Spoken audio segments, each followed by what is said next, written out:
Hi, everyone. Good day. Good morning. Thank you for joining us. How are we doing this morning? My name is Trisha Biz. I'm a business strategist, and I will be moderating this webinar. I will be your host. You'll see my face and you'll hear my voice throughout the webinar today. So today we'll be discussing how we can accelerate African e-commerce through innovative payments. How you can get your money. So basically, the average entrepreneur is trying to, get new clients, get more customers to, increase your revenue. And we want to take out that stumbling block of payments. So here we'll be discussing and sharing rich information, on how that can be possible. And today's webinar is brought to you courtesy Unlimit.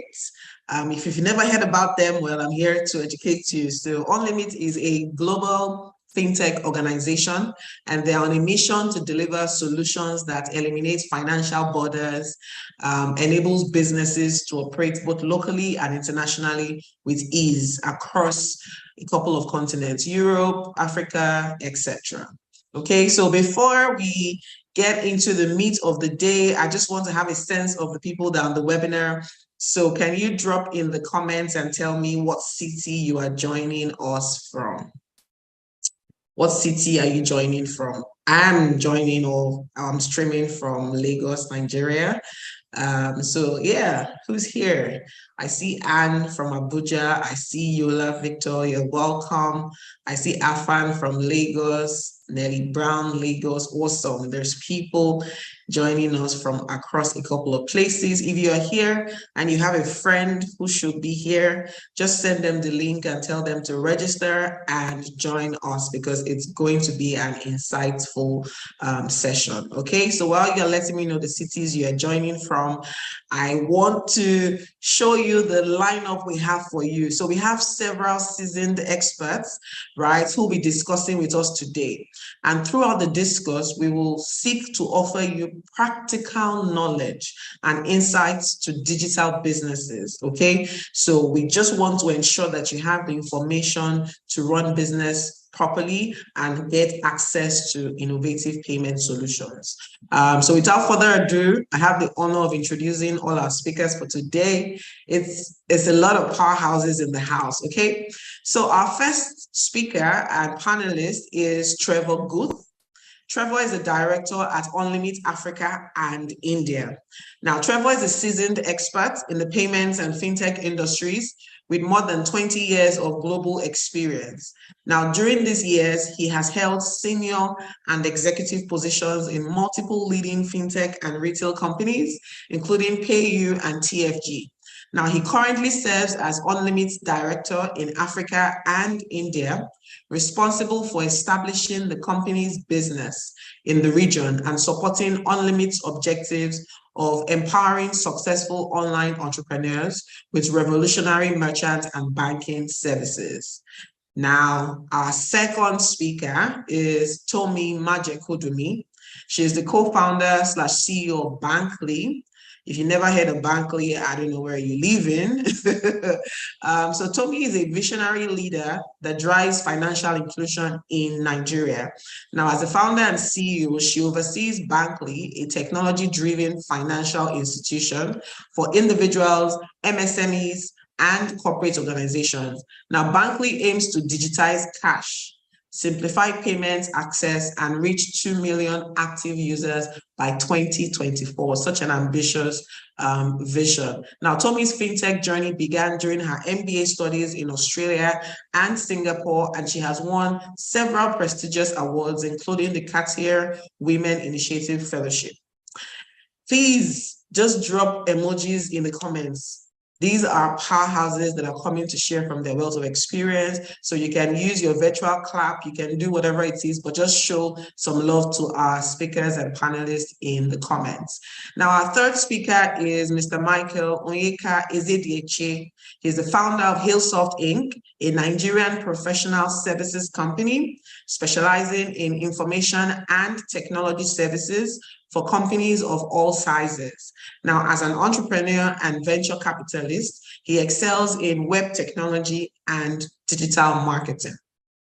He has implemented successful digital marketing strategies for top brands in finance, telecommunication, e-commerce, and government sectors in Nigeria. His experience includes roles at Google Business Group, Google Women on the Web, and so many other amazing organizations where he has trained numerous entrepreneurs in web technology. Please, another virtual round of applause for our third panelist, Mr. Michael Onyeka. And then we move to the final panelist for today. His name is Mr. Prince Nnamdi Eke. He is a natural-born entrepreneur and the present Chief Executive Officer of Conga Group. He's the founder of Udala, an ambitious e-commerce platform pioneering the first composite online and offline e-commerce company out of Africa.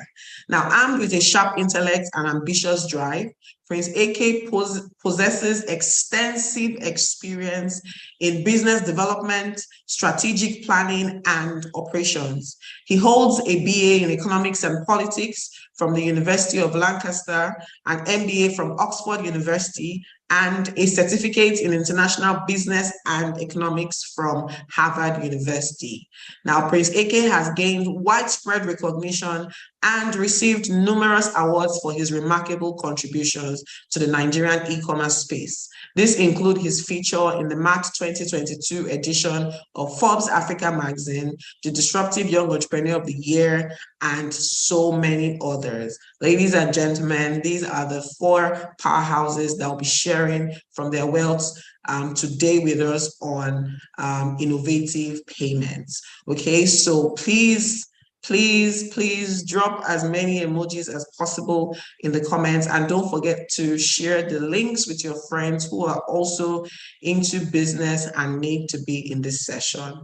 Now, to progress further, I'd like to welcome the director for Unlimit Africa, Trevor Guth, to give us his welcome address and just let us know why we're here and set the tone for the conversation. Trevor, over to you. Thanks, Trisha. Ladies and gentlemen, esteemed participants and distinguished guests, welcome to the highly anticipated webinar on accelerating African e-commerce with innovative payment solutions. It is with great pleasure and excitement that I'm here with you today as the Unlimit Director for Africa, and I extend my warmest greetings to every one of you. This virtual gathering marks a significant milestone in our collective pursuit of driving financial inclusion, fostering economic growth, and building economically viable digital communities across Africa. I am honored to be surrounded by top industry professionals, thought leaders, and visionaries who share a common goal of harnessing the potential of fintech to revolutionize the African e-commerce landscape. Africa, with its dynamic and diverse economies, presents unparalleled opportunities for innovation and entrepreneurship. The rapid growth of e-commerce across the continent, combined with the increasing adoption of innovative payment solutions, sets the stage for transformative change.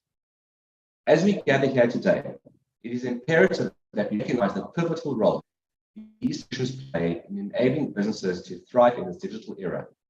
Throughout this webinar, we will embark on a journey of exploration, delving into the specific role of payment solutions in enhancing the African e-commerce ecosystem. We will uncover real-life scenarios supported by data-driven insights that demonstrate the tangible impacts these solutions have had on businesses throughout the continent. Moreover, we will examine the unique challenges and barriers that businesses face when adopting and implementing payment solutions in the African e-commerce landscape. I strongly believe that by identifying these obstacles, we can collectively strategize and develop solutions that pave the way for seamless adoption, widespread usage, ensuring that no business is left behind. I invite every one of you to actively engage, share your expertise, and contribute to the vibrant discussions and networking sessions that await us. Let us leverage this platform to exchange knowledge, forge partnerships, and shape the future of African e-commerce together. To conclude my welcome address, so we can get right into this discourse, I would like to express my deepest gratitude to all the participants, speakers, and sponsors who have made this webinar possible. Your unwavering commitment to driving innovation and fostering economic growth in Africa is truly commendable. I am confident that by the end of this webinar, we will be equipped with valuable insights strategic approaches, and a renewed sense of determination to accelerate African e-commerce through innovative payment solutions. Together, let us seize the opportunities that lie ahead and chart a path towards a prosperous and inclusive digital future for Africa.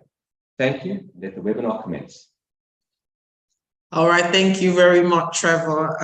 That was a great remark. Now, something that I picked out of Trevor's welcome speech was the statement, ensuring no businesses are left behind, and that's really powerful because most times we just talk about solutions that favor a couple of businesses, but payments cut across whether you're a micro, small, medium, or an established corporation. So right now we will just get into the panel conversations.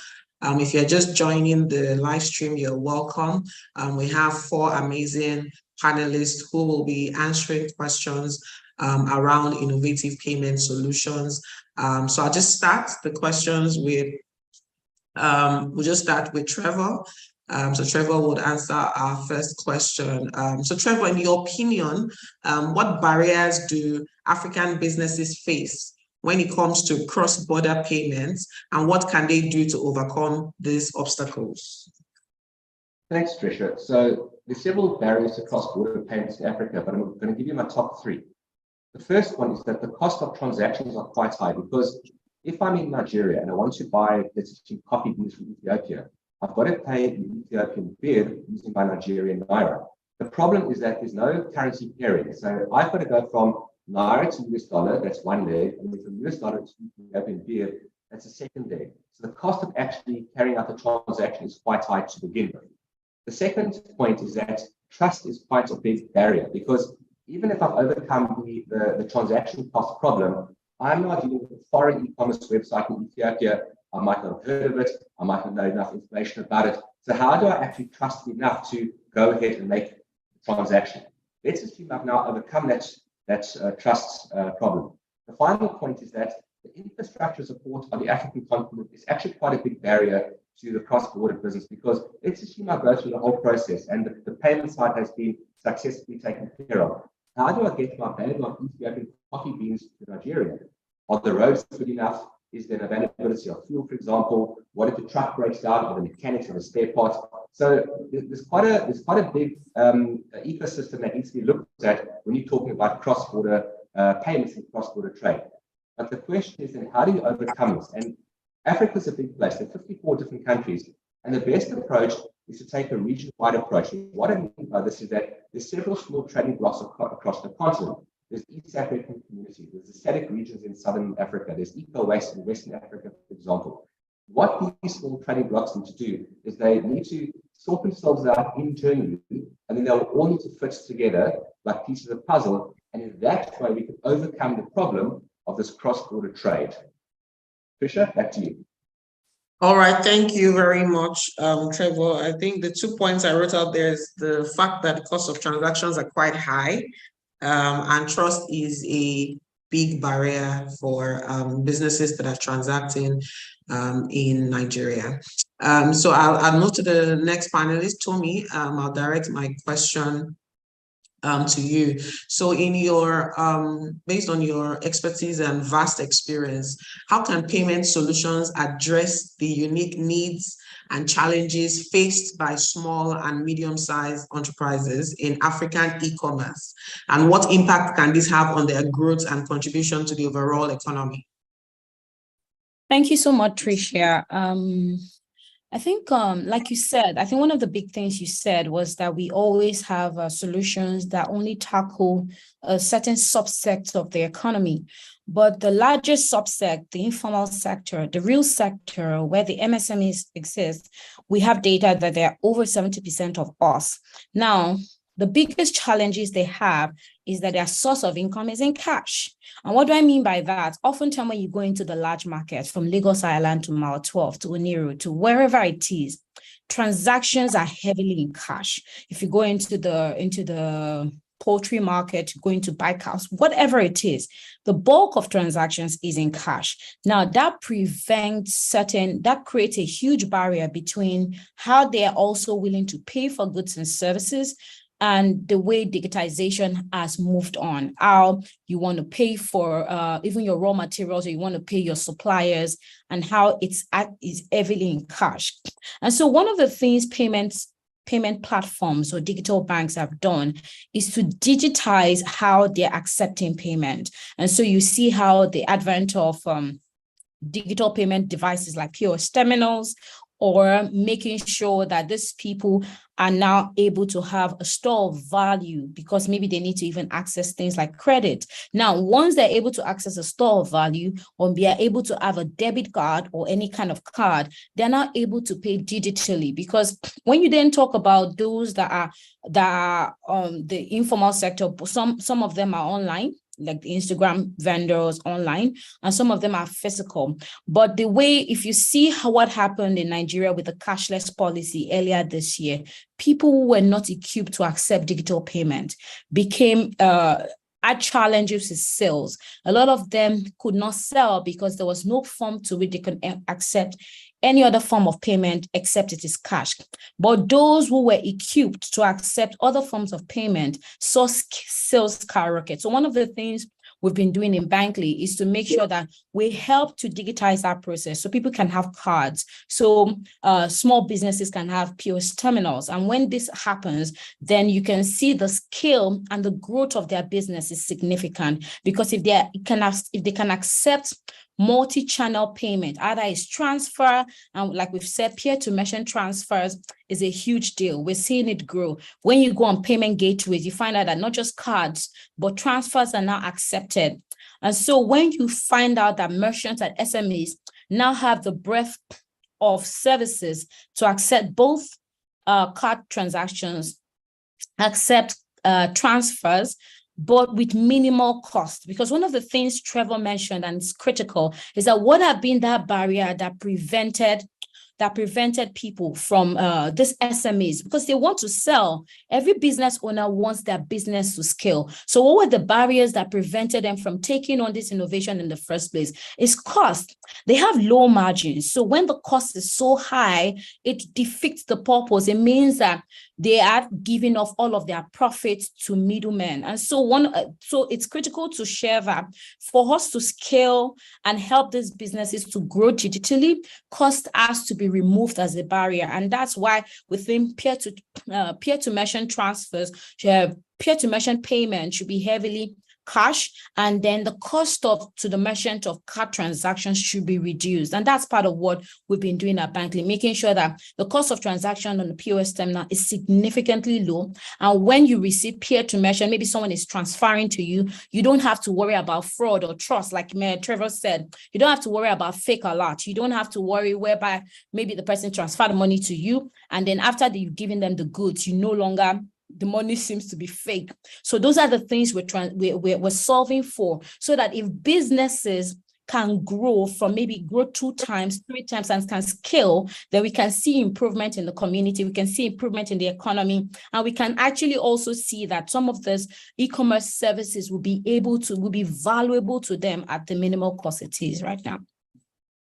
Thank you. It's interesting that, you mentioned keeping the cost low so that more people can access it. So if I just stay on Tomi for a bit, I'll just ask a leading question to that point.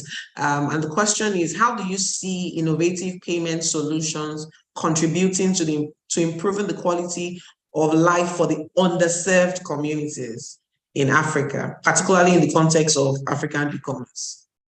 Great question. I think the reason why it's incredibly important for things like financial inclusion, cash digitization, because it's directly proportional to the quality of life of people. Give you an example. So if you're making money, there have been many cases where we find out that shop owners are collecting money in cash, and then the next day do you know how many fires we've heard about, market fires that have happened this year alone, over the past 1 year? And you find out that sometimes shop owners have closed, like they close maybe 7 p.m., 8 p.m., still selling. And so their inability to be able to bank that money they've collected totally in cash, because banks have closed from like 4 p.m., means that they're exposing the integrity or even the sustainability of their business to act of God, to force majeure, to issues whereby they have no control. Now, if you dig it, the second thing also is theft. A lot of small businesses have challenges around salespeople. We know that theft is a major deal, and anybody who runs a business in Nigeria have to worry about how am I making sure the person who I put in charge of my business or the person who is selling with me is not looting me. And so and the third thing also is ability to scale, access to working capital, access to credit, affordable credit. When we started banking, we started by digitizing the agile within local markets. What we found is that they were paying to save. You and I would never pay to save in a bank. In fact, if you give money to anybody to save for you, they are giving you interest. These people were paying 3% monthly to save. And also, when they asked for loans, they were getting loans at ridiculous rate, almost sometimes as high as 5-10% a month. So it doesn't make sense. It became difficult because they couldn't grow. The numbers didn't make sense. The economics didn't make sense. And so when you are able to first digitize your payment from the source of fund, the way we formal systems work. If we're working with any of the companies on this, if even a high school student starts to work with Unlimit, nobody will pay her in cash. So the source of income of these people has to first be digital. They will protect themselves from thefts. They'll protect themselves from fire, fraud. They could also protect themselves in a way, because if you tell a shop owner, if you tell your customers that collect a receipt for every payment, then it can restrict cash, or even on POS terminals, even if a payment is done in cash and the person gets receipt, it is locked, so you know how much cash you're supposed to collect from the sales girl. Now, thirdly is the transaction history, because now there's a track record. Formal institutions now know what your capacity is, and they are able to create a credit score for you and give you very affordable loans. And sometimes even the fourth thing is how government is unable to impact businesses, because policies are being created a lot of times. You have the Bank of Industry and all of these developmental banks looking for how to support businesses, but it's impossible to support them when you have no idea the kind of capacity. Is it 50,000 naira they need? Is it 500,000 naira? But there's no visibility at all in their transaction count. So what I'm saying is it's very important to protect themselves, to grow their business. So if we want to scale small businesses to become global businesses, it's very important that this digitization happens, and this digitization can also aid the empowering e-commerce to accept payment the way Unlimit, even cross-border payments as it is. Thank you. All right, thank you very much, Tommy. For those of you who are here with us, we will get to your questions. So if you have any questions, as the panelists are responding, if you're getting ideas and you'd like to get clarification, or you just have fresh questions, please write them down. When we get to the Q&A part of the webinar, I will ask you for your questions, and then you can, ask us all the questions that you want within the time frame that we have. So the next question I have is for Prince Namdi. And it's basically, what growth trends have you noticed in the African e-commerce markets, seeing as you've been in the market for over a decade? Thank you very much, Trisha. So honestly, there are so many trends globally, but I'll speak to some that are more particular to our market in Nigeria. And the first one is social commerce. So I read an article yesterday that says Nigerians spend the longest time on social media in the world, which was actually very interesting to me. And to add on top of that, you have 76 million Nigerians that have access to social media. So it's really a huge untapped market for commerce. And we're seeing a lot of people try to take advantage of this space. You have so many people selling all sorts of items on social media. And one of the reasons I feel why Nigerians love social commerce is because it almost replicates the same experience you get when you go to the markets. You have your customer, she's saying, madam, how far, how's your children, how you doing? It almost recreates that interaction when you're speaking to a social media seller. So I feel like Nigerians are beginning to embrace that line of commerce. But the question is, how do you begin to structure this type of commerce? You don't want to have 1 million decentralized sellers where there's no structure, or handling their own logistics, or handling their own payments. It becomes a nightmare. So you have companies like Conga coming on board to try to help these sellers. We really built our business on merchants. Today we have over almost 200,000 merchants on our platform, and we built our business working with people like this. So what we're doing now is we're providing them with a logistics structure. Conga ships over 100,000 packages every week. So we're allowing them plug into our logistics network to help them to deliver to the last mile anywhere in Nigeria. Same thing for payments, So I really feel like this is an interesting space, and I really expect to see a lot more growth in the coming years, especially as internet penetration rates increase in the country. And you also have, I'll speak on one more because of time. We also have B2B. B2B space is quite interesting to me. In the last 3 years, we've seen a lot of companies now working with e-commerce players like Tonga because the purchasing journey for their procurement departments is a lot more seamless. The way procurement typically works for big companies is that you release a bid, you get different suppliers to quote for you. But on Conga, for one product, we could have 20 suppliers selling the product. So what these procurement guys are now doing is that they go on Conga, they check the product, they check the prices, and then they come and reach out to us and say, guys, okay, these are the prices we see. Can you offer us a better deal? We talk to our merchants, we close the deal, and we supply it to them. So that's a really, really interesting space, because what it does is that it now consolidates some of your shipping costs. So instead of shipping 1 million items to different customers, you're now shipping 200,000 to one customer. So which kind of reduces your logistics costs. So as more businesses begin to embrace e-commerce, it also provides an extremely huge opportunity for the market space.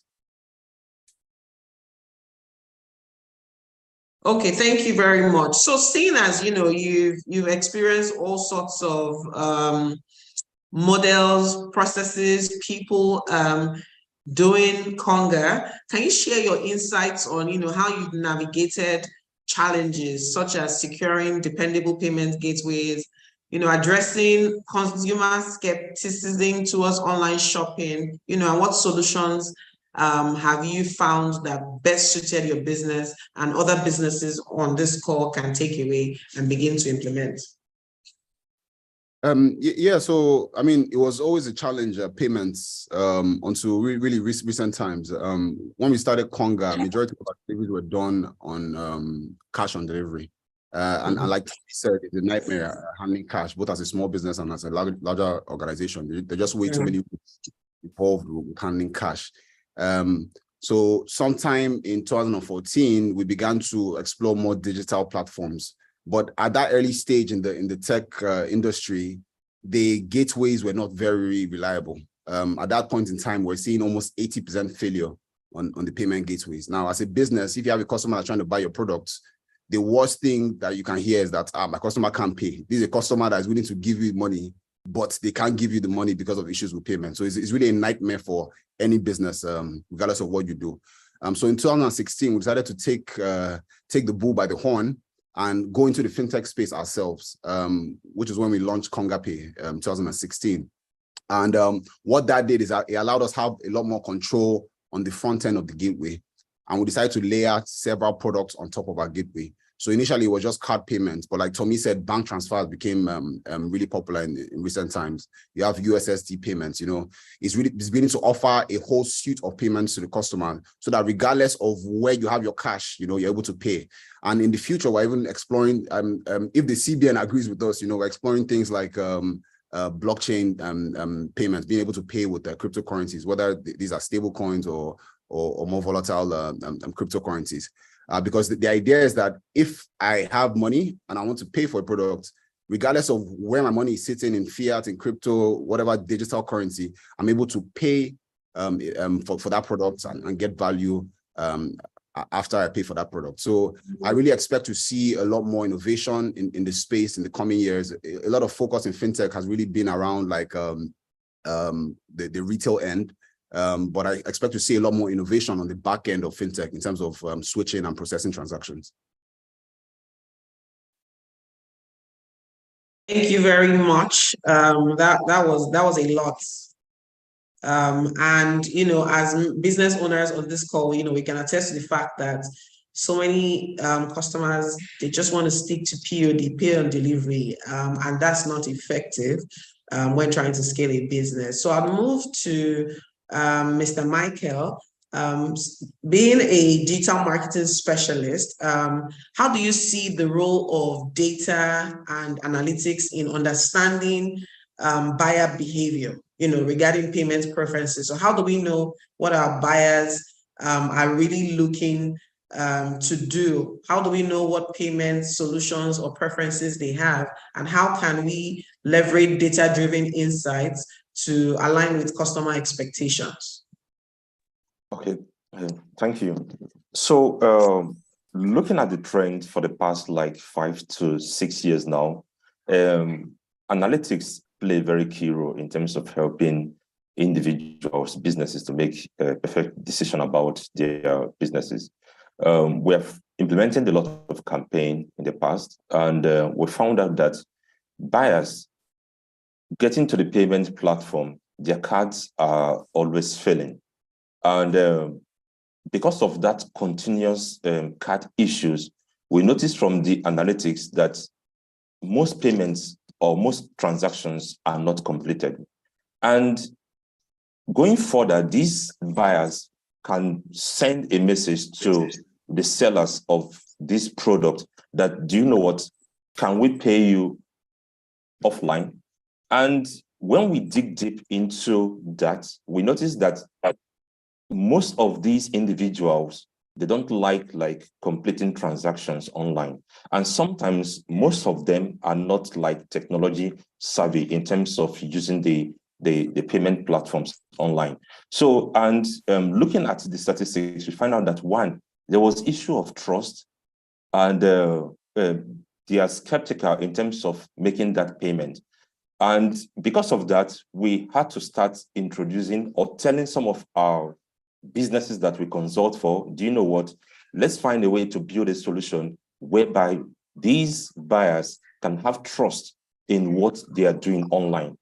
Because looking at some of the tools that we have used to track these behavioral activities of our online users, like Microsoft Clarity, Hotjar, we find out that they spend a lot of time in the payment section. And with that, we noticed that apart from some of the clients that we work with, other fintech companies started coming up with innovative payment solutions like payment link that businesses can send to their customers, unique link that they can send to their customers to make payment. And also, we saw also integration of virtual accounts number that these buyers can use to make payments to their sellers immediately. So looking at digital, looking at consumer insight, buyers want to ensure that their money is secured. And because of that, we have seen increase in terms of platforms introducing escrow services. For example, like Pepper right now, before a transaction is completed, the buyer and the seller, the buyer we must have received his product and before the money is released to the seller of that particular product. So user behavior play a very key role in terms of making informed decision about how these transactions happen online. And with the internet penetration, mobile usage in Nigeria right now, we have noticed that there has been a drop because there has been an increase in terms of financial literacy. And also a lot of organizations like Banky, they have been doing a lot of work to at least bring the unbanked to be banking. Because the more we can be able to move the unbanked to start banking, then we're going to get more success. 2 years ago, we implemented some project for some state government in Nigeria, far in of Edo State, Uromi. Behold, these individuals, they are different sellers. They sell yam, gare, cassava. We were surprised that they had internet-enabled phone and they were ready to start selling online. So what we brought to them there was to train them on how to use digital platform to sell their product. But we were surprised that they have those devices already. And they were able to key into what we were there to teach them.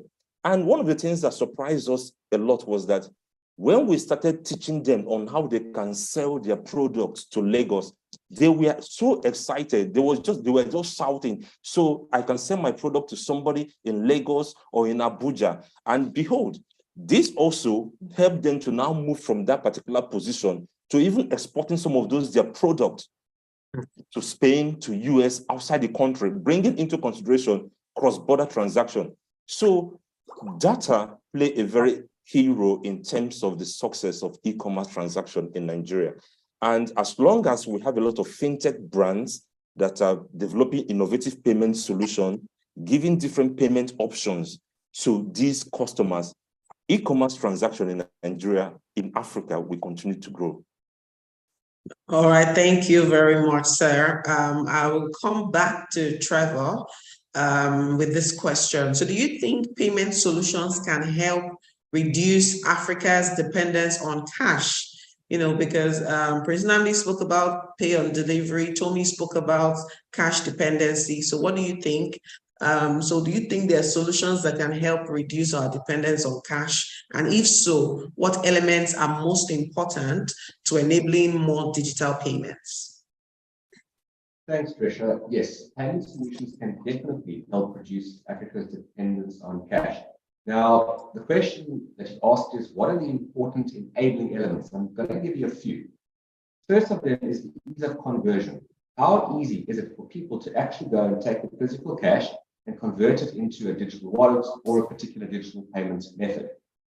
The second point is that how accessible is it to be able to now spend this digital cash? You've got this, you want to spend it.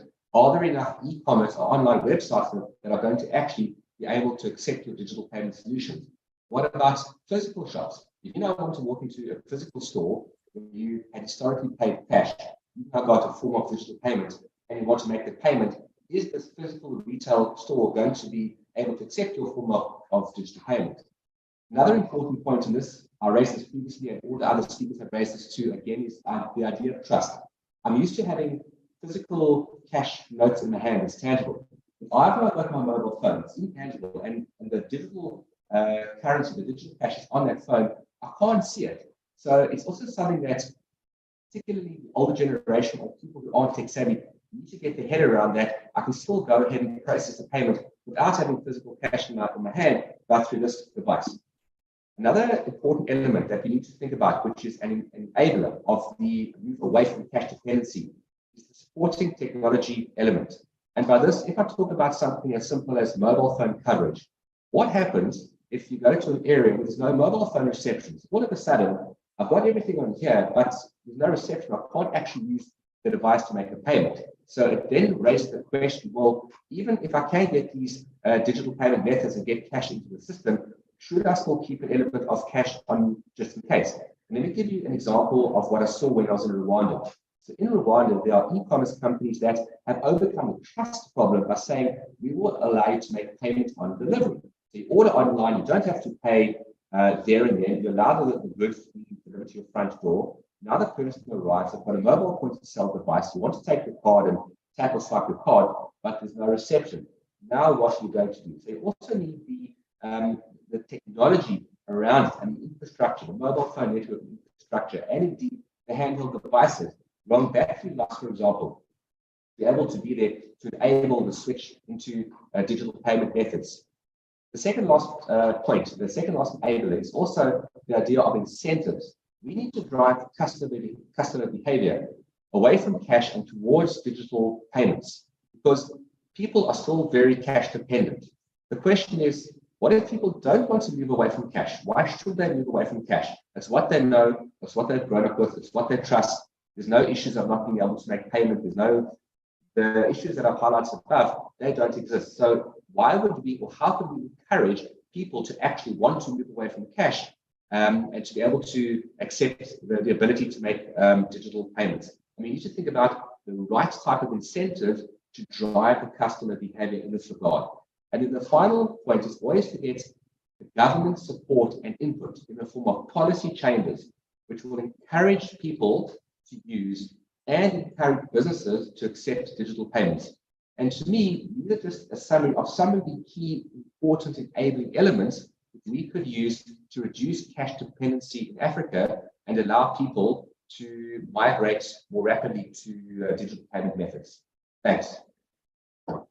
Thank you, Trevor. So I will ask the last question, and then we will move into answering your own questions. So if you have questions you'd like to ask, I already see a couple of questions in the comments. So if you have your questions, this is the time now for you to type them in the comments, and we will hopefully go through a couple of them before we end today's session. Okay, so my final question to the panelists goes to Mr. Michael. Let's talk about consumer behavior, right? So given the shifting consumer preference, so now we see consumers are moving from cash to digital payments. What strategies or best practices would you recommend to businesses looking to optimize their payment structures, especially micro businesses, to meet the evolving needs and expectations of our consumers? Okay, thank you very much. To answer this question, we have to look at one, financial literacy, and these businesses understanding how this financial platform works, and also looking at also the fintech platforms too. Most of the fintech platform in Nigeria, like for the past 3 years right now, they have been building amazing products, bringing out different innovative solutions for businesses. For example, we have like Fintra, we have Leatherbag, we have Kurape. These platforms, they are actually building these solutions in such a way that it's easier for the MSMEs to be able to accept payments from these businesses in the market. From my experience, financial literacy plays very key role, because if you don't know how to use these solutions, there's no way you can do any transaction at all. Looking at what Banky talked about, it was like a similar problem with someone that is very close to me. All those offline Ajo business transactions, the rates they are charging these businesses are so outrageous. And if these individuals, these businesses that are not that tech savvy becomes tech savvy, they'll find out that they can keep more of their business and be able to improve their lives, scale up their business. But at the end of the day, they spend every income, every profit that they make back to these sharks. Well, I'm sorry calling them sharks. So, and it's very painful. You understand? So there's need to increase financial literacy.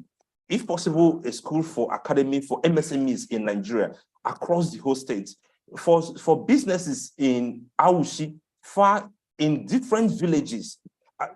We need to have better, how will I put it, financial education that can help them move the unbanked to banking. And also another thing again is the government too, like the regulations that are coming up, especially in Nigeria. There's needs to give the fintechs more opportunity, because sometimes the regulation that they bring up sometimes tend to slow the pace of this fintech's brand to expand.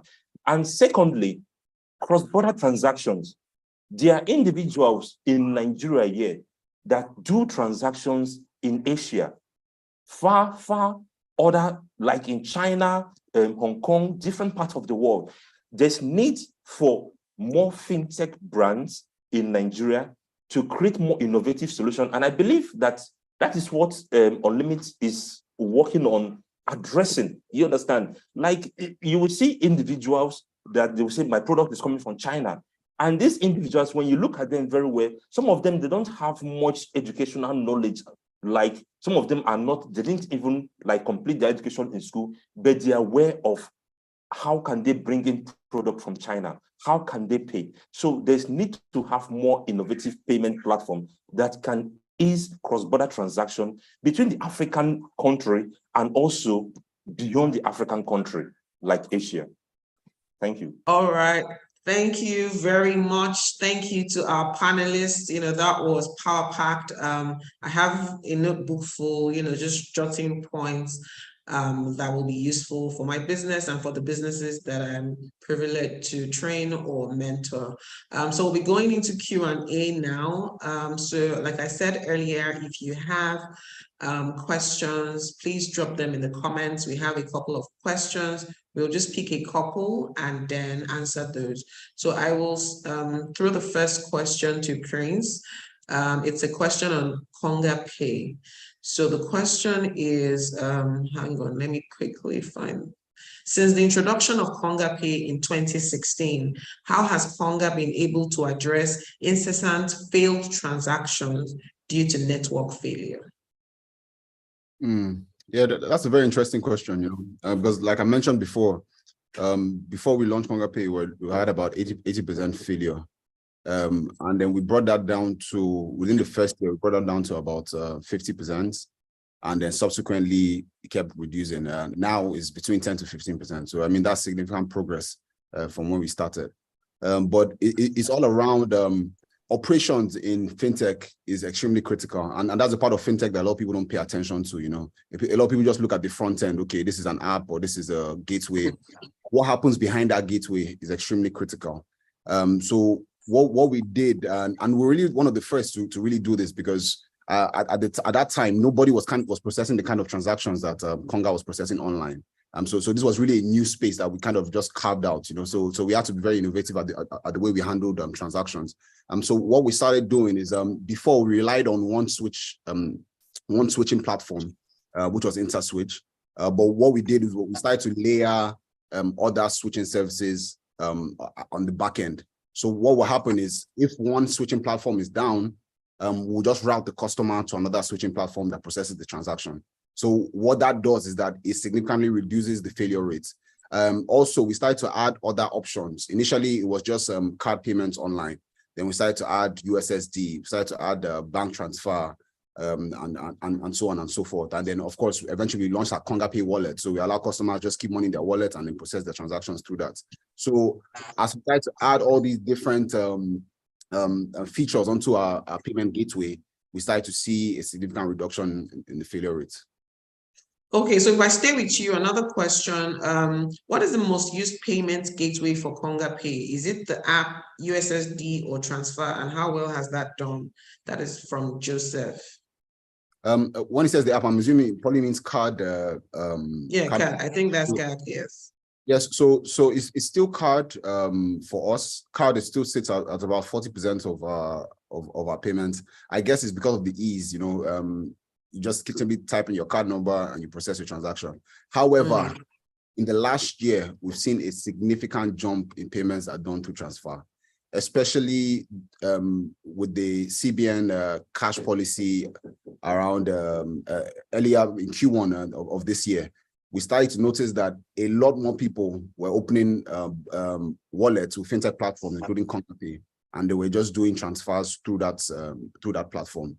So we really saw transfers jump from like 10% in the previous year to almost 30% and this year, which for me is really, really interesting.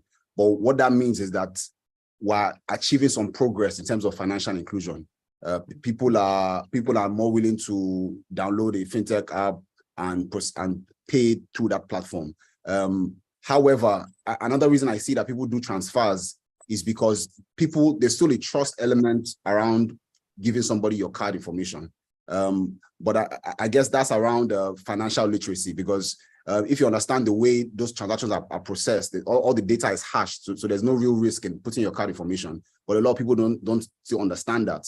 But the bank transfer acts as a way where you know that I'm not giving you any information. You give me an account number, I transfer to, and you confirm it. So just to answer the question in summary, it's still a lot of transactions are still processed through cash, but we've seen a huge increase in transactions through bank transfer. And then for payments on delivery, it's significantly reduced from what it was. When we started the business, payments on delivery was almost 80% of our business. Now we've seen payments on delivery drop to about 40%.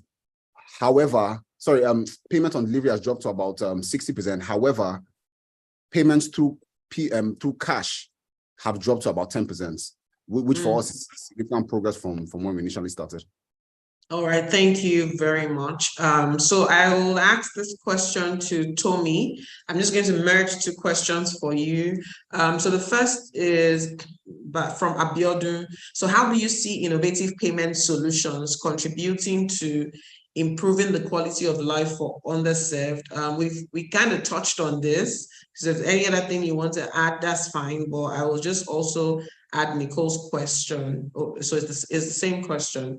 Literally. So we already answered that, but do you want to say any other thing as regards that? Yeah, I just think I'll just drive the fact that innovative. Let me come from this angle. The more digital payment companies, financial inclusion companies, fintechs innovate, the more we see improvement for other people to be entrepreneurs and scale. And let me share, someone mentioned IntoSwitch. If IntoSwitch, who was the first people to come in with cards, didn't exist, there wouldn't have been ability to make payments with cards on Konga. If banks didn't scale debit card issuance, a Konga wouldn't have been able to have the quality of the scale of people who are able to make payment on that. But it goes beyond that. And as more people start having debit card, you start to see POS terminals being deployed even to the smallest of places. So it just expands the ability for a small business to serve multiple people. And if you look at how Instagram is, you can pay someone with cash on Instagram. Cash is limited. If I have 10,000 naira physically where I am, I can't send it to Tricia. It has to move. Cash can only move. Cash can move faster when it's digital. But if I have 5,000 naira in my account, I can easily ask Tricia as we're talking, give me your account number, and I can transfer to her within the next few seconds that we're speaking. I've just been able to improve disposable income. So the ability for digital payment, for someone to be, no matter where they are, somewhere in the corner of Ibadan, somewhere in the corner of Bauchi, somewhere in the corner of Enugu, like a question that came yesterday, and be able to sell to me in Lekki is the quality of non-cash payment. It just expands your market beyond your local community and make you national. And as we talk of people like Unlimited, it makes you global. So it doesn't matter where you are in Ikeja or where you are in Ikorodu, you can sell to someone anywhere in Nigeria, even outside of the country. And if you can scale your business, your quality of life definitely improves. So I think that's the main thing. And you're seeing that happen with innovation in digitization, innovation in cards, innovation in transfers. And that's the value all of the financial inclusion companies or the fintech companies are bringing into the market. Thank you very much, Tommy. Okay, so we have two questions to go. I will direct one to Mr. Michael and one to Trevor. So let's start with Michael's question. So Oriel first says, I'm about relaunching my e-commerce platform.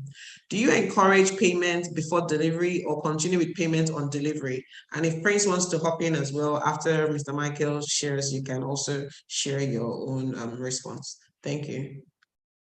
What I would advise is have several options in terms of your transactions, your payment transaction.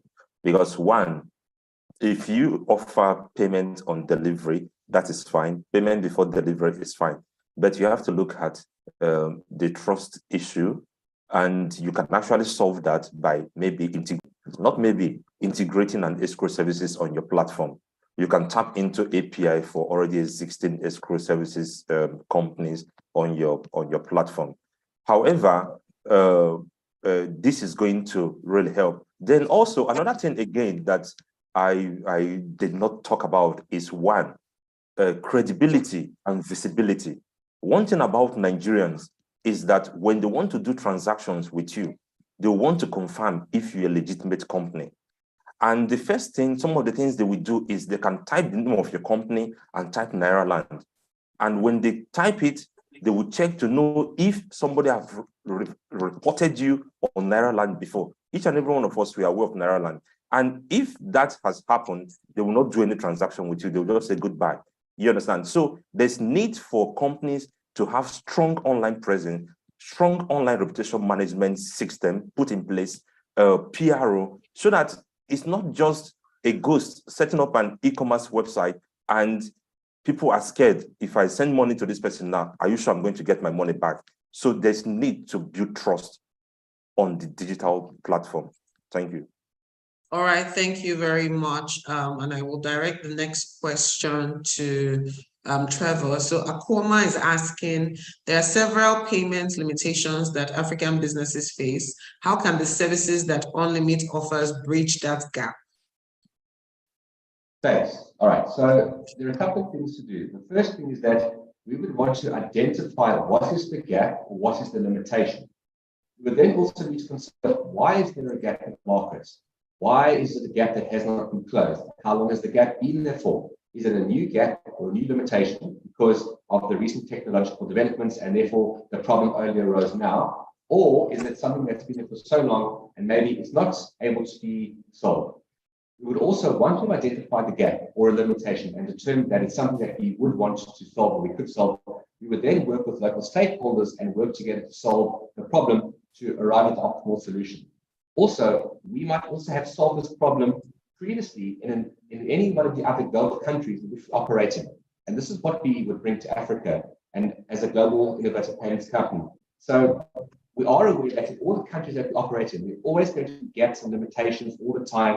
There are gaps which haven't yet been identified that will appear in the future. But because we innovate, because we always look to the future, we always anticipate such gaps and then go and seek to close them as fast as possible. And that's how we generally operate as a business. So in the African context, we operate exactly the same way as we do globally.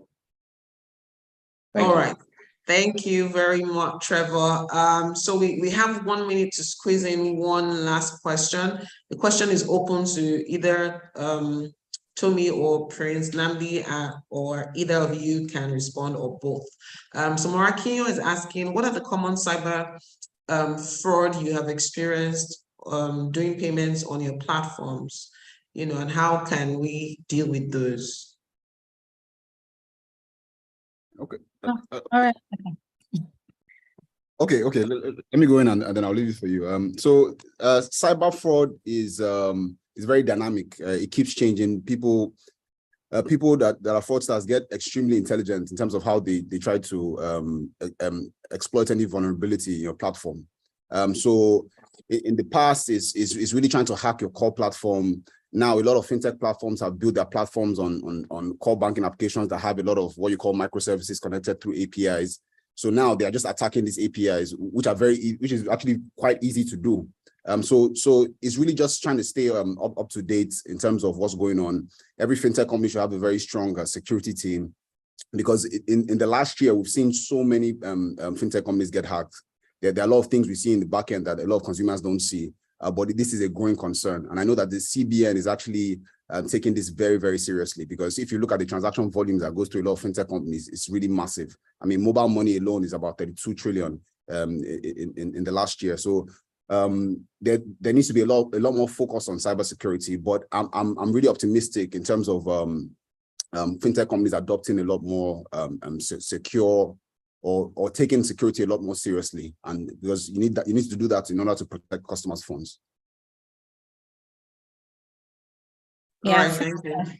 Yeah, for us, it's more social engineering from the consumer side, and so we serve a number of customers that are not so financially or security literate, so they actually expose themselves. They put their passwords on public forum. They will be on a WhatsApp group and they will be recording a video and saying, I'm trying to log in, and then you can see their password, their PIN, or even their BVN. And so that's actually the biggest fraud we've experienced. So it just shows the continuous literacy. As we want to bring people digital, we want to continue. And that's why you see almost every financial institution, every bank, every time you're sending email, don't share your PIN with someone else. Don't expose yourself to password. And not just that social engineering because they're exposing themselves. There's also the fact that because they don't protect even their phone, you will find out situations around their network. There was a situation of a lady who came to us and was saying that we were hacked because our money was taken from our account. When we traced, which we have never been, when we traced it, we found out the fraud happened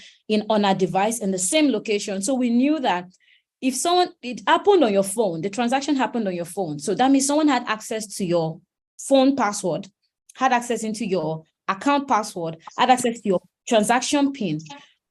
Thank God she came to confess later to us that our stepson and the cousin were stealing from her. And so when the sharing formula broke down, they came to confess. So it was right within our family that theft was happening, and it was happening on our phone because they could see. Also, people need to protect themselves, not just it's your private details. Don't put it on private, don't put it on public forums. Don't protect your devices. These things, as we go into digitalization, our whole life start to sit on our phones or start to sit in our bank. And so that's what we've experienced. And that's what we want to tell people that are listening, or if you're merchant, to tell people around you to be very careful with their private information.